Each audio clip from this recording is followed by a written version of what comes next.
Parents, imagine a deck of cards quietly teaching your child to look for answers in the wrong places.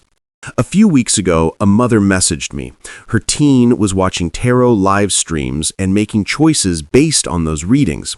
She asked simply, "Did something in our home open a door for that?" We'll answer that today, calmly and with clear steps. First, a quick history. By the 1300s, playing cards had reached Europe. They came from older card games in Asia and through the Middle East. For centuries, people used cards for games and sometimes for stories, not because the paper was magical, but because they were fun. Almost right away, people also used cards for gambling. Medieval sermons and town records link cards and dice with bets, debts, and family trouble. Some towns even banned card play because it caused harm.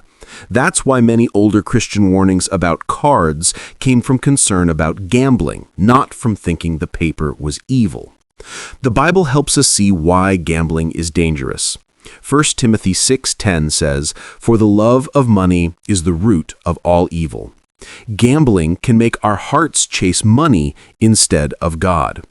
Now, tarot.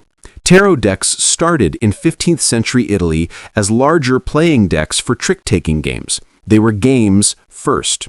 Only in the late 1700s and 1800s did people like Antoine Court de Gebelin and a French occultist and tarot researcher named Etiel begin to read tarot as secret wisdom.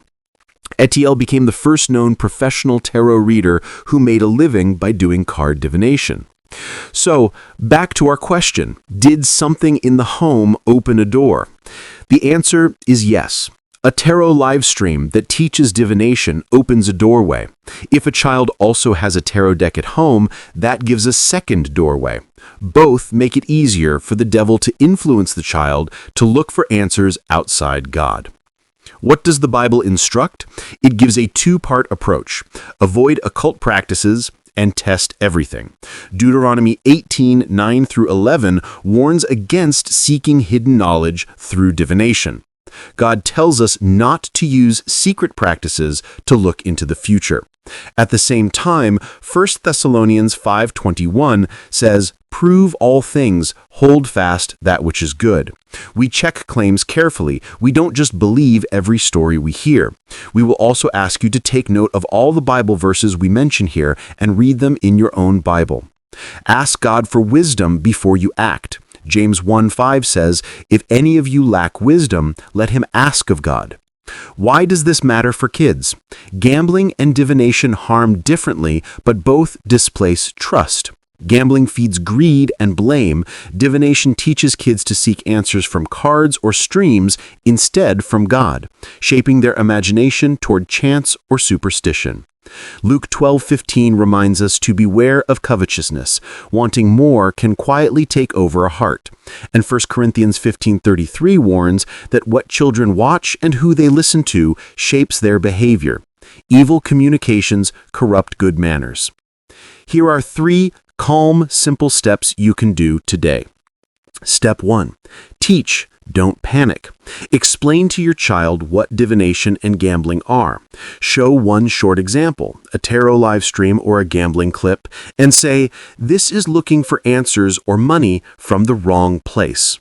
Step 2. Remove, explain, and protect.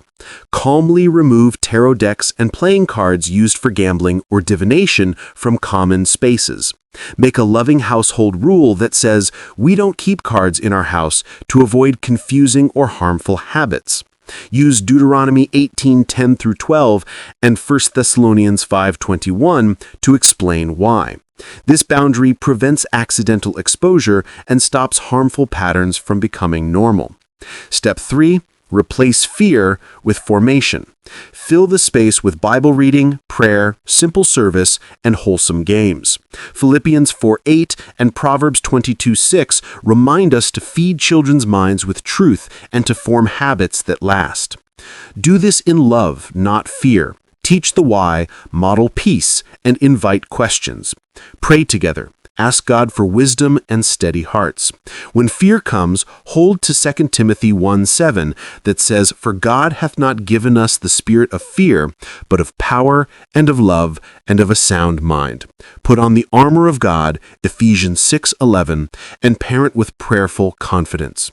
God doesn't call us to hide from the world, but to walk wisely within it. If this helped you, please like and share and subscribe for more calm, biblical guides for parents. Thanks for watching.